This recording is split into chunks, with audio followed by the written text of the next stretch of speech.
오늘은 도망치지 말고 변화시키라. 도망치지 말고 변화시키리라는 제목으로 하나님 말씀 증거하도록 하겠습니다. 우리가 성경, 신약 성경 중에 디모데 전서, 디모데 후서, 디도서 이 세 성경을 합쳐서 목회 서신이라 그럽니다. 이건 사실 성경 기록될 때에 표현했던 건 아니고 후대에 표현한 것들을 우리가 받아들인 겁니다. 그래서 상식적으로 그냥 목회 서신 이렇게 받아들이는 게 좋다고 생각합니다. 그러니까 목양에 관한 내용입니다.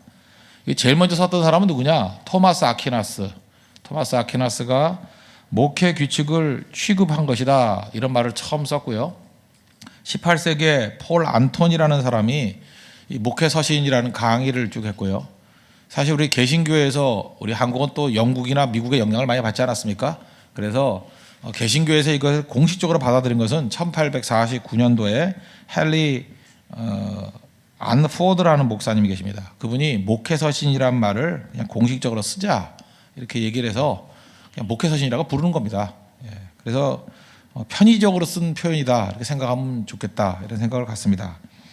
그 바울의 믿음의 아들이 두 명이 있었는데 하나가 디모데고 또 하나가 디도죠. 근데 사도 바울은 어떻게 사역을 했냐면 여러 교회를 개척하고 난 다음에 그냥 남겨두고 막 떠나는 겁니다.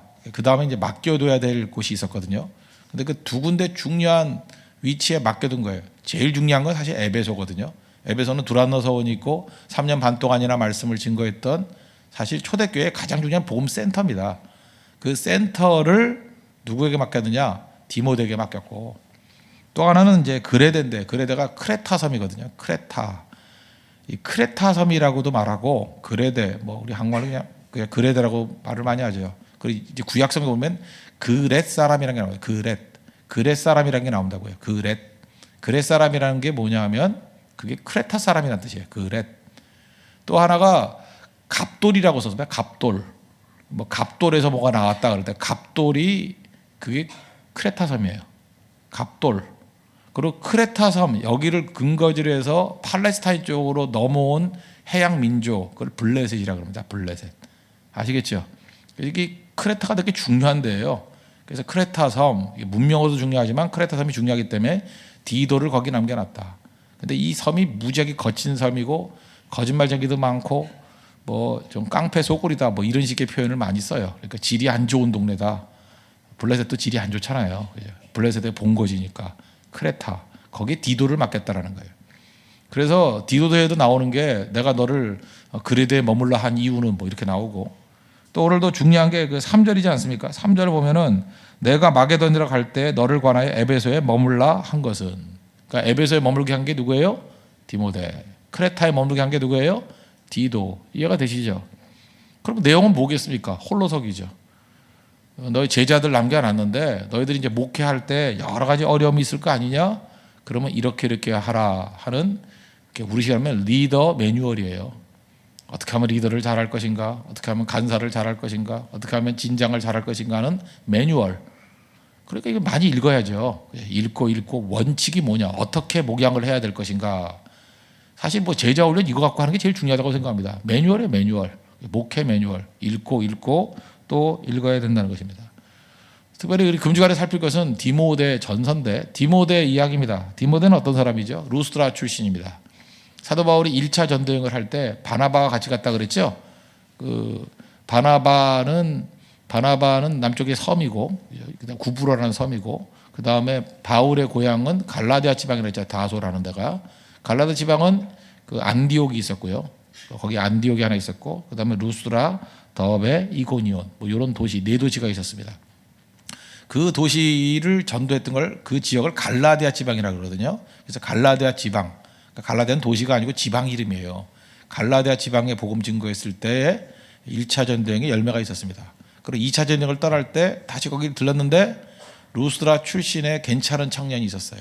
그래서 2차 전도행할 때 합류시킨 것이 디모데였습니다. 디모데는 루스드라 출신입니다. 그리고 디모데는 어떤 사람이냐면 아버지는 헬라인이고 어머니는 유대인. 그런데 어려서부터 성경 공부를 참 잘했던 것 같아요. 그러니까 어머니가 중요한 거죠. 어머니가 아이를 얼마나 성경 공부를 잘 시켰는지 디모데 같은 인물을 만들어 놨다고요. 그래서 바울 만나가지고 이미 다 준비된 것에 그냥 불만 붙여준 거예요. 이런 사람이 좀 많이 있었으면 좋겠어요. 우리 교도 디모데가 좀 있었으면 좋겠어요. 디모데가 아니라 이건 생짜배기들이 많아가지고 힘든데 이런 사람이 필요해요. 이건 내가 볼 때 번개탄이에요. 디모데는 번개탄. 그 아세요? 그 연탄 붙일 때 불 잘 붙는 거 번개탄이에요. 번개탄 디모데. 번개탄도 좀 필요합니다. 그래서 불 잘 안 붙는 사람 불 붙여주는 일들 하는 거. 디모데가 그 역할을 감당했다는 것입니다. 그런데 성격적으로는 제가 확인 안 해봤지만 샤르형은 A형일 가능성이 아주 커요. 굉장히 소심하고 내성적이고 약간 좀 병약하고 몸이 아팠는가 봐요. 그래서 위장이 안 좋아가지고 야 포도주 마시면서 좀 낫게 해라. 그래서 성경에 나오는 유일한 포도주 마시라는 얘기죠. 포도주 마시면서 위가 약하니까 좀 치료해라. 뭐 이런 얘기도 나오는 그런 디모데에 관한 그러니까 목회 서신이죠. 목회할 때 그 포도주 마셔가면서 이렇게 건강도 유의해라. 이런 것까지 자세히 설명해 주는 거라고요. 그러니까 굉장히 그 친밀하고 따뜻한 내용의 성경, 디모데 전후서, 디도서가 될 수 있다는 것입니다. 내용은 뭐예요? 어떻게 하면 좋은 일꾼 세우고 어떻게 하면 목양 잘할 것인가 그 내용들이 쭉 나와 있다는 것입니다. 오늘 1장에서 보여주는 건 뭐냐 하면 핵심이 이거예요. 첫째는 머무르라는 거예요. 사역의 핵심이 뭐냐? 네가 그 자리에 머무르는 게 사역의 핵심이라는 거예요. 오늘 3절 다시 보십시오. 내가 마게도냐 갈 때 너를 권하여 에베소에 머물라 한 것은 그러니까 사역이 뭡니까? 그냥 있는 자리에 머무르는 거예요. Stay on the job. on the job. 그 자리, 그 일이 있는 곳에 머물러 있으라는 거예요. stay. 그러니까 군사용어로 말한다 그러면 끝까지 사수하라. 사수하라는 거예요. 하나님께서 우리를 각자의 처소에 왜 보내주셨습니까?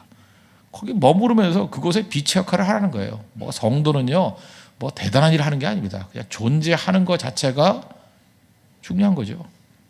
우리 어머니가 그렇지 않습니까? 어머니가 뭐 무슨 일 기능적인 것만 해야 되나요? 아니죠. 어머니가 존재하는 것 자체가 중요한 거고. 아버지도 마찬가지 아닙니까? 아버지 뭐 그런 얘기 들어봤죠. 병석에 누워있는 아버지도 있는 게 낫다고. 존재의 능력이 존재의 능력. 사역자가 있느냐 없느냐 그게 중요하다는 것입니다. 또 이건 뒤집어 얘기하면 하나님께서 내게 서 있게 만든 그 자리가 사명의 자리라는 것입니다. 그러므로 우리는 있는 자리에서 뭐 아름다움 이런 거 추구하지 말고 거기서 계속 기능하라는 거야. 기능. 믿는 자로서 기능하고 거기서 기도하고 예배드리고 그냥 서 있어도 그것이 세상을 변화시키는데 굉장히 중요한 역할을 감당한다는 것입니다. 이거 구약성경 출애굽기로 가면 하나님께서 모세를 만나셨을 때 하셨던 말씀하고 똑같죠. 야, 그 신발 벗어라. 그러면서 말씀하신 게 뭐예요? 내가 서 있는 곳은 거룩한 땅이다. 그러니까 뭐 딴 생각하지 말고 네가 서 있는 땅이 거룩한 홀리랜드야. 뭐 잠깐 성리순례 다니라 그러지 말고 서 있는 땅이 성지야. 거기 변화시키면 돼. 그러니까 우리 홍대세교회 저는 이게 지명과 위치를 표현하는 교회 이름이 굉장히 중요하다고 생각합니다. 그 여러분 아십니까? 우리 초대교회 당시에 교회 이름은요 100%예요. 다 지역 이름이었어요. 인천교회, 인천에 있으면 인천교회고 서울에 있으면 서울교회고 부산에 있으면 부산교회예요. 그러다가 교회가 하나가 아니고 늘으면 그냥 번호 붙였어요. 인천 1교회, 뭐 인천 2교회, 인천 3교회, 신유지 1교회, 신유지 2교회 이렇게 하다가 헷갈리니까 이제 동네 이름이 됐죠. 도남동에 있으면 도남동교회, 그죠? 그 다음에 뭐 상수동에 있으면 상수동교회고 이름 그렇게 붙였어요. 그러니까 교회 이름 붙이는데 고민할 필요가 전혀 없었어요. 그러다 교회가 더 많아지니까 이제 의미를 부여하는 교회가 됐죠. 무슨 뭐 평강교회니 뭐 기쁨의 교회니 먼 교회니 하면서. 사실 교회 이름 붙이는 거의 기초는 뭐냐면 지역이에요. 그 메시지가 있습니다. 지역. 그래서 우리 교회는 그 두 가지를 합친 거죠. 지역의 이름 돼서 우리 홍대가 중요하니까 홍대. 그 지역 이름이 들어가는 게 제일 중요한 거예요. 그리고 메시지가 있는 그죠. 어떤 교회를 추구한다는 거에서 새 교회 합쳐진 거예요. 이제 교회 이름 짓게 된 유래를 아시겠죠. 원래는 모든 교회들이 지역 교회였어요. 루스라에 있으면 루스라 교회고 빌립보에 있으면 빌립보 교회예요. 위치라고 위치. 그 교회 이름이 그 위치에 이름을 지었다는 얘기는 뭐예요? 그 지역을 책임질 사명이 있다는 거예요. 교회는 그런 겁니다. 홍대세교회 날마다 홍대 생각하라는 거예요. 일단 그 지역 니를 책임져야 되는 거 아니냐. 중요한 겁니다. 중요한 거. 자기 위치를 생각해요. 여러분들 직장에 있으면 이제는 그 직장으로 위치잖아요. 그래서 제가 항상 묻는 게 그거잖아요. 어느 학교 다니냐, 어떤 직장 다니냐. 왜? 거기가 변화시켜야 될 자기 사명지기 때문에. 항상 밝히십시오. 나 어디에 있다고. 교회는 홍대세교회입니다. 그 다음에 직장은 어디고 학교는 어디입니다. 밝혀야 돼요. 그럼 우리가 더 정보를 얻어서 하는 일이 뭡니까? 내가 서 있는 그 자리를 변화시킨다. 어디 삽니다. 사는 동네까지도 밝히는 게 좋아요. 우리에게 중요한 영역은 그거예요. 내가 어디에 머무르고 있는가, 그죠? 어디에 머무르고 있는가, 어디에 살고 있는가, 어디서 일하고 있는가. 그게 나의 에베소라는 것이다. 에베소에 머물라. 그래서 우리가 왜 묻는지를 아시겠죠? 그 머무르는 것이 사명지기 때문에 서 있는 곳에서 변화시킬 수 있는 하나님 정되기를 바랍니다. 그러므로 도망치지 말라는 거예요. 히브리서 10장 39절 보니까 우리는 뒤로 물러가 멸망할 자녀가 아니요 오직 영혼을 구원함에 이르는 믿음을 가진 자니라. 마귀는 계속해서 우리를 하여금 도망치게 만듭니다. 힘들어, 뭐 딴 데 갈래, 못 할래, 뭐 그럴 수도 있죠. 약할 땐 그럴 수도 있지만 기본적인 정신은 이거예요. 그 자리를 사수하라는 거예요. 에베소에 머물라, 그죠? 그레데에 머물라, 끝까지 머물라. 사도 바울이 고린도 잘 변화 안 되는 것 같아요. 고린도에 머물러 1년 6개월 있었죠. 뒤집잖아요. 에베소에 머물러 뒤집잖아요. 계속 머무름이 필요하더라고요. 머무름이 사명이라는 거. 그 다음에 두 번째는 머무르고 난 다음 할 일이 뭐예요? 생명을 심는 거죠. 생명이 무엇입니까? 하나님 말씀 심는 거. 그 얘기 해야 된다는 거예요. 그런데 마귀는 머물지 못하게 만드는 것이 마귀 유혹이고, 또 하나는 머물면서 딴짓하게 만든다고요. 말씀 증거하지 못하게 만들고 자꾸 논쟁 벌이게 만들고. 지금 같으면 제가 볼 때 한국교회 논쟁 중에 하나가 뭐예요? 이념이 들어와가지고 교회 안에서 정신 나간 짓 하고 있어요 지금. 그죠? 뭐 좌파니 우파니 도대체 예수가 중요한 건지 도대체 이념이 중요한 건지 이렇게 만들어 버려요. 견해들. 그죠? 교회에서 와가지고 왜 자기 개인 견해를 떠들어요? 그게 제가 볼 때 악한 마귀에 속는 거죠. 그렇지 않아요? 뭐 철도 노조에 대해서 어떻게 생각하십니까? 왜 교회에서 떠들어요? 그건 나가서 하지. 그거 하고 싶으면 뭐 노조를 만들든지 정당에 가서 해야지. 왜 교회에서 그걸 외치냐고. 그렇잖아. 교회 1차 목적이 무엇인데 그거 말하면 의견이 달라질 거 아니에요, 사람마다.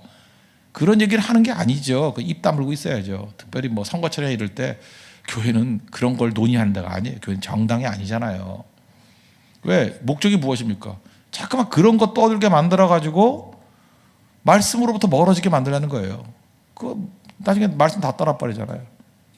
제가 볼 때 어떤 때는 목사들도 흥분해가지고 자기 정치적인 성향을 막 강단에서 떠들고, 그건 옳은 게 아니죠. 물론 하나님 말씀에 뭐 대항하거나 말씀의 관점에서 한다 그러면 그 선의적인 관점에서 외칠 수는 있겠지만, 그거 아니고 일방적으로 어떤 편을 든다거나 그런 것들은 올바른 게 아니겠죠. 그런 것들이 이 초대교회 당시엔 뭐였어요? 우리 4절 보십시오. 신하와 끝없는 족보에 몰두하지 말게 하려 함이라. 이런 것은 믿음 안에 있는 하나님의 격려를 이름보다 도리어 변론을 내는 것이라. 잘 보세요. 변론이 뭐예요? 오피니언. 견해를 내가지고 싸움 벌어지게 하는 짓은 하지 말라는 거예요. 이게 목회 원칙이에요. 그죠? 오히려 믿음 안에 있는 하나님의 격려를 이름보다, 믿음 세우는 게 교회 목적이에요. 믿음은 어떻게 세워요? 하나님 말씀 증거에 믿음이 세워지죠. 그러니까 교회는 1차적으로 99%는 하나님 말씀 증거해야 돼. 딴소리 하지 말고. 그리고 견해에 관해서 뭐 이렇게 왈가왈가 말이 많아진다 그러면 그건 실수죠. 그건 더 말할 필요도 없고 넘어가는 게 좋습니다. 그런 것들에 대해서 자꾸만 더 창념하거나 머물러 있는 건 옳지 않다는 것입니다. 언제나 믿음을 불러일으킬 수 있는, 그게 교회의 중심 메시지가 되어야 된다.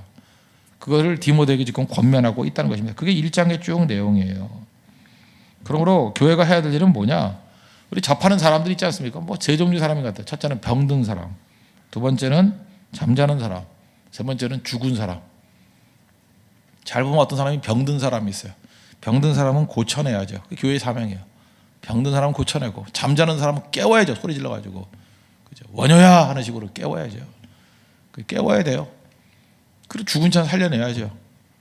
그게 교회 실력입니다. 이거 다 할 수 있는 게 뭐예요? 하나님 말씀이죠. 어제도 우리 주일 설교 때 말씀드리지 않았습니까? 이 말씀 붙들면 다들 기가 죽어 있어요. 기가 죽어 있는 사람들에게 용기를 불러일으키고요. 외식에 빠져 있는 사람들에게는, 그죠?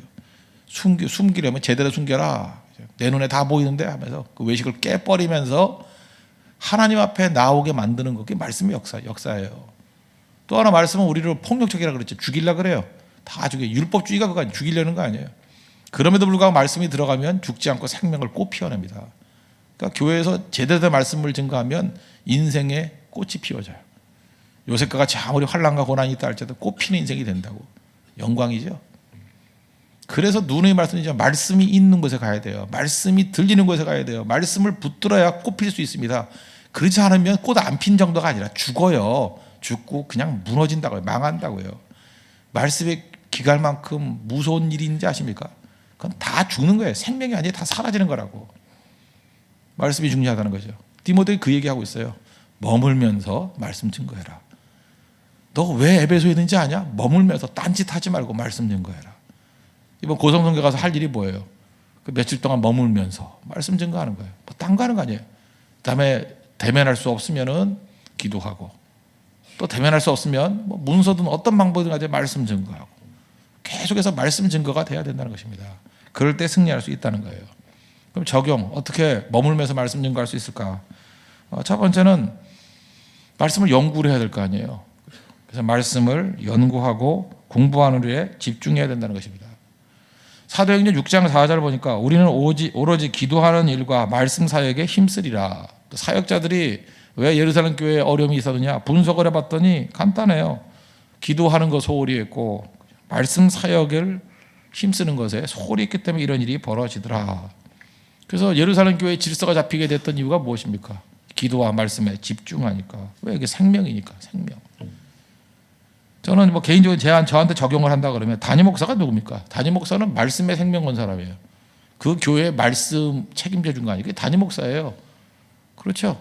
그래서 제일 중요한 게 말씀이잖아요. 그래서 목사 되기 이전에 주어진 게 강도사잖아요. 강도사라는 게 뭐예요? 강도라는 게 설교거든요. 설교할 수 있는 면허, 라이센스를 줬다 그런 뜻이에요. 강도사가. 강도할 권세가 있다. 그러니까 그 권세 다음에 목사는 이제 성례를 집례할 수 있는 거죠. 세례도 주고, 이제 또 장례도 치르고, 뭐 이런 것들 할 수 있는 모든 것들 할 수 있다라는 게 이제 목사거든요. 그러니까 거기서 강도사가 있다는 얘기는 무슨 얘기입니까? 제일 중요한 역할이 뭐예요? 목사 역할은 하나님 말씀이죠. 그럼 부교육자가 할 일은 무엇입니까? 부교육자는 사실은 딴 거는 행정적으로는 도움이 되지만 설교에 있어서는 부수적인 책임이에요. 그래서 그 교회 말씀에 부수적인 책임은 부교육자들이 지는 거예요. 그건 전적 책임 아니에요. 그러나 담임 목사는 말씀에 대해서는 전적인 책임이 있는 거예요. 전적인 책임. 자기가 잘 못할 때 이제 보조로 도와달라 하는 거지. 그렇지만 책임은 담임 목사에게 다 있어요. 말씀에 관해서는 미룰 수 없어요. 이건 다 담임 목사 책임이에요. 말씀이 약화됐다. 뭐 누구한테 미뤄요? 담임 목사 책임이지. 그건 담임 목사 책임이라는 것이죠. 그게 교회예요. 지금 에베소 교회에 남겨두면서 디모데에게 너 담임 목사잖아. 네가 할 일이 뭔지 알아?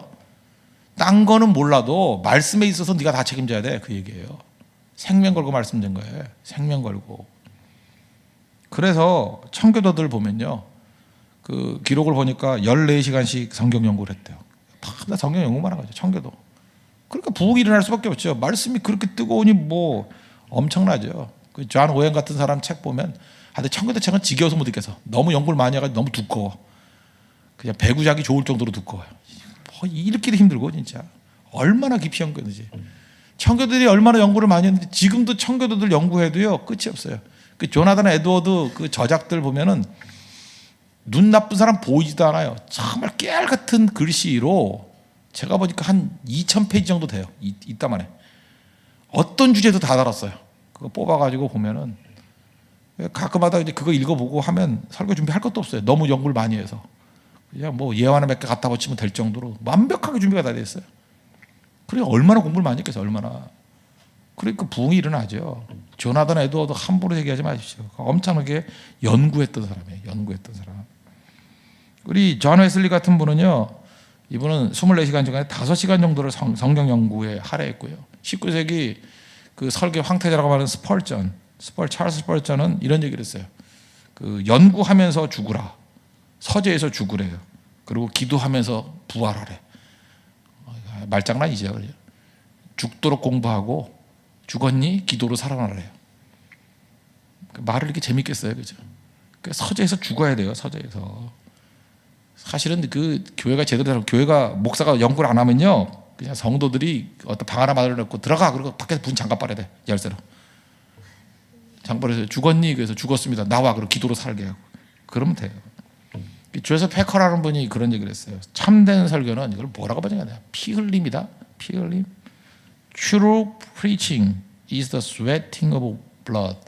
sweating이라는 게 뭐 땀인데 뭐 이게 고역 그런 뜻이겠죠. sweating. 땀 흘림. 그죠? The sweating of blood. 피의 고역이다. 피 흘림 정도로 하는 게 좋겠죠, 우리. 그러니까 뭐예요? 진정한 설교는 피 흘림에서 나와야 돼. 피 흘림. 연구에서 나와야 되는데 연구. 대충 하는 게 아니라. 그런 의미에서 사실 목사는요, 이렇게 일상적인 식당에서 성도 많이 만나기보다는 서재에서 만나야 됩니다.